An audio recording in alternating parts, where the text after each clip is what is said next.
नमस्कार। मैंने दोनों हाथ जोड़ते हुए इसे आदाब किया, लेकिन वो अलफ लैला का जिन बना एक टिक मुझे घूरे चला जा रहा था। शायद नज़रों ही नज़रों में मुझे तोल कर मेरी औकात जान रहा था। पंजाब का है तू। करीबन 1-1.5 मिनट की जानलेवा खामोशी के बाद बलाखिर इसने गराते हुए ज़बान खोली। हाँ, मैंने भी इसी लहजे में इसको जवाब दिया। किसके साथ काम करता है? दोबारा इसने फाड़ खाने वाले लहजे में समा खराशी की। तू कौन है? मैं संभल गया। पांडे के चेहरे से कुछ अंदाज़ा लगाना मुश्किल दिखाई दे रहा था। वो सर्द आंखों से बार बार हम दोनों को घूर रहा था। अरे तू बोलता है कैसा है? इसकी खौफनाक आवाज़ गूंजी। हम ऐसा ही बोलता है दादा, धंधे की बात करो। मैंने इसकी आंखों में आंखें गाड़ते हुए कहा। अभी मेरी बात मुश्किल मुकम्मल ही हुई थी। इसका हाथ बड़े ज़ोरदार तरीके से घूमा। ये अलग बात कि मेरे मुंह पर पड़ने की बजाय माज हवा में लहरा कर रह गया, क्योंकि मैं अपनी जगह मौजूद नहीं था। मेरी बात पर इसका मुमकिन रद्द-ए-अमल बिल्कुल मेरे अंदाज़े के मुताबिक था। अभी तक मैंने ऐसे साहिली बदमाशों की फ़िल्में ही देखी थी। इस मरतबा ये ड्रामा हकीकी ज़िंदगी में देखने का इत्तेफाक भी हो गया था। बात मुंह से करो उस्ताद, मैंने पुरसुकून लहजे में कहा। पांडे इस दौरान हम दोनों से बिल्कुल लाताल्लुक़ सा एक तरफ खड़ा हो रहा था, जैसे ये सब कुछ इसकी मर्ज़ी के ऐन मुताबिक हो रहा हो। मेरी गुफ्तगू के अंदाज़ और इसके पहले ही हमले पर मेरे अचानक अपनी जगह से हट जाने से इसने मेरे मुतल्लिक़ यकीनन मुस्बत राय कायम कर ली थी।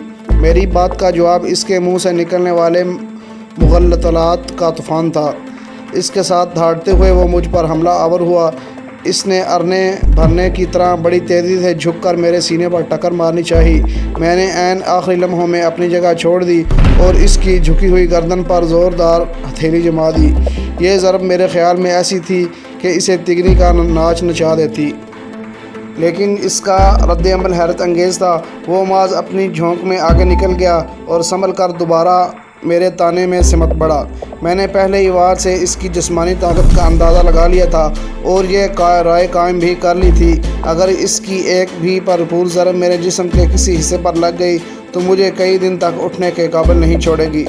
दफ़ा और धोखे के हमला हरीफ कितना ही शाज़ोर क्यों ना हो, दिमाग की छठी मत दो, इसके ख़िलाफ़ दिफा करो।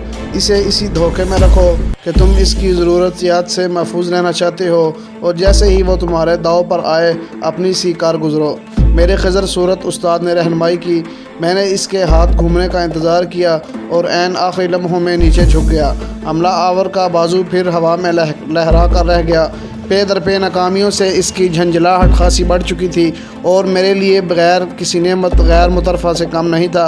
यही तो मैं चाहता था कि वो किसी तौर झंझलाहट का शिकार होकर कोई गलत हरकत करे। इसने वही किया और किसी साहिली ज़बान में गालियाँ बकता दोनों हाथ फैलाए मेरी तरफ इस तरह बढ़ने लगा जैसे मुझे अपने बाजुओं में लेकर भींच डालेगा। इसकी दानस्त में फिर भी वही हमले से बचने वाली हरकत दोहराने जा रहा था। ये तो इसके वहम गुमान में भी नहीं था कि मैं भी इस पर हमला कर सकता हूँ, और यही गलत फहमी इसे मार गई। मैंने इसके और अपने दरमियान मुनासिब फासला कायम होते ही अपनी जगह से उछल कर अपनी पूरी कुव्वत से फ्लाइंग किक मारी और दोनों टांगें इतनी ज़ोर से इसके सीने पर मारी कि वहाँ से अच्छी खासी आवाज़ बुलंद हुई थी। हमला आवर पीछे की तरफ झुका, लेकिन ज़मीन पर गिरने से पहले ही इसने संभल कर उठना चाहा। अब मैं इसे मोहलत देने के लिए तैयार नहीं था। अभी वह मुश्किल मुकम्मल धड़ सीधा कर पाया था कि इसके बाएं पहलू पर मैंने उछल कर दोनों पाँव बड़े ज़ोरदार तरीके से जमा दिए थे। हमला आवर तड़प कर दाएं पहलू की तरफ आया। मैं अपनी जगह से जुस्त लगाकर इसकी पुश्त पर आ चुका था। इससे पहले इसको इस सूरत हाल का इल्म हो, मेरी दोनों कोहनियों को ज़ोरदार ज़रब इसकी पसलियाँ बजा दी। वो मुंह के बल ज़मीन पर जा गिरा। रुक जाओ, कबल इसके कि अगला दाव आजमाऊं। एक ज़ोरदार आवाज़ ने मुझे वहीं रुकने पर मजबूर कर दिया। हम दोनों ही अपनी लड़ाई में इस स्याह रंग के छरीरे जिस्म और सफ़ेद सर वाले माहीगीर की तरफ तवज्जो हुए, जो बड़े वक़ार से हम दोनों पर आंखें गाड़े खड़ा था। वो शायद इन्हीं झोंपड़ियों से निकल कर आया था। गुंगू दादा पांडे ने इसे करीब झुकते हुए नमस्कार किया। जय भवानी की। मैंने भी हाथ जोड़ते हुए इसे नमस्कार किया। कालिया। इसने हम दोनों का सलाम का जवाब देने की बजाय इस देव की मुखातब किया, जो अपने पाँव पर खड़ा मुझे खा जाने वाली नज़रों से देख रहा था। मेहमानों का नाश्ते का बंदोबस्त कर। और हमला आवर, इसका नाम कालिया था, इसके सामने करीबन कोरनश बजा लाते हुए वहाँ से रुखसत हो गया। क्या नाम है तेरा? वो मुझसे मुखातब हुआ। रमेश, मैंने मुख्तसर जवाब दिया। इधर कब से हो? पिछले 3 साल से। ہاتھ پاؤں کا اچھا ہے، وہ میرے بجائے پانڈے سے مخاطب ہوا۔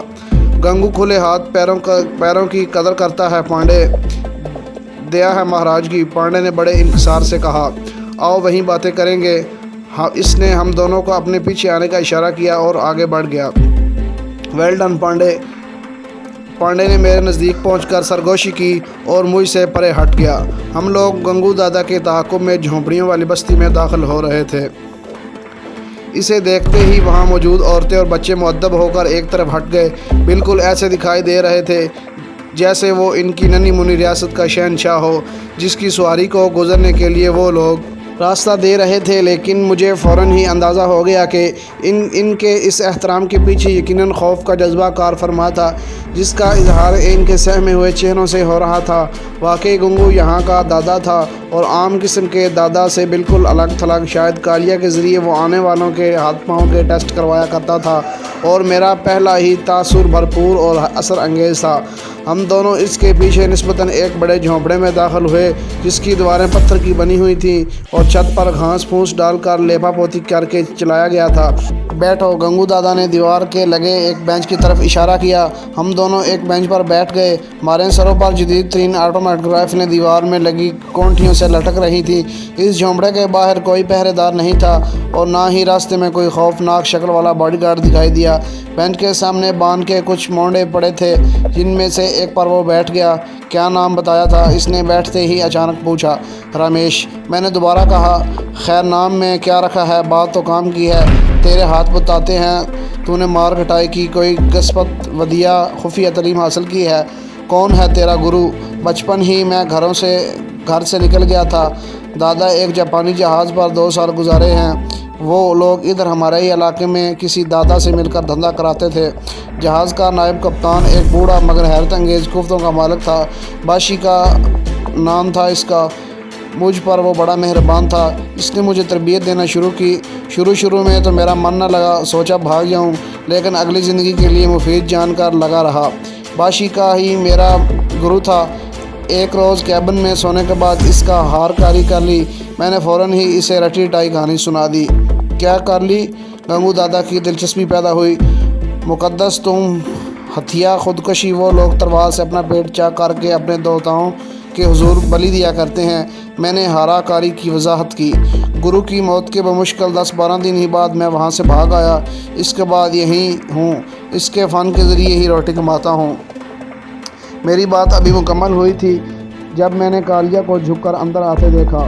وہ ایک بڑے ٹرے اٹھائے تھا، جس میں مہذب دنیا کا نقشہ دیکھ کر مجھے یوں لگا جیسے گنگو دادا مجھے بنا رہا ہے۔ کالیہ نے بینچ کے سامنے رکھے لوہے کی میز پر ناشتہ چن دیا۔ دادا نے اپنا مونڈا نزدیک کر دیا اور ہم ناشتہ کرنے لگے۔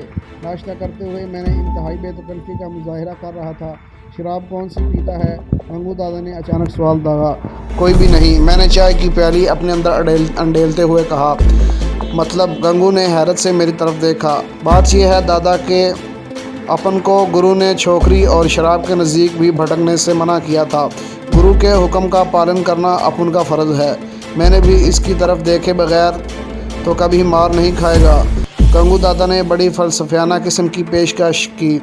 ناشتہ ہم تینوں نے ہی ڈٹ کر کیا تھا۔ اس کے بعد گنگو دادا نے پانڈے کو بھی باہر جانے کا اشارہ کیا اور میرے سامنے بیٹھ گیا۔ اس کی آنکھیں شکاری باز کی طرح مجھ پر گڑی تھیں۔ اس نے میری ممکنہ ڈیوٹی کا آگاہ کیا اور بتایا اس کے معیار پر پورا ادھر ہوں، وہ مجھے میری توقع سے بڑھ کر معاوضہ دے گا۔ گنگو دادا ہم لوگ اگلے چند روز کی چھٹی لے کر الگ ہو گئے۔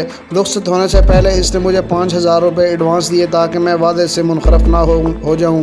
میں نے روپے اپنے کرتے کی جیب میں ٹھونستے ہوئے اسے کہا، دادا آج سے رمیش تیرا غلام بن گیا اور اس کے بعد زندگی بھر کبھی اس سے نہ ہونے ملا۔ ممکن ہے پانڈے بھی اس کے بعد گنگو دادا سے کبھی نہ ملا ہو۔ اگر ملا بھی ہو تو اس نے کسی بحری جھڑپ میں میری موت کی کہانی اسے سنا دی اور مطمئن کر دیا۔ پانڈے مجھے شہر تک بڑی آسانی سے لے کر آیا تھا۔ ہمارا قیام کولکتہ کے ایک پرانے محلے میں تھا، یہاں ایک کمرہ ہمارے لیے موجود تھا۔ شام تک میں اس کمرے میں گھوڑے بیچ کر سوتا رہا۔ شام کے بعد میری آنکھ کھلی تو وہاں پانڈے کے علاوہ ایک اور ذات شریف بھی موجود تھے۔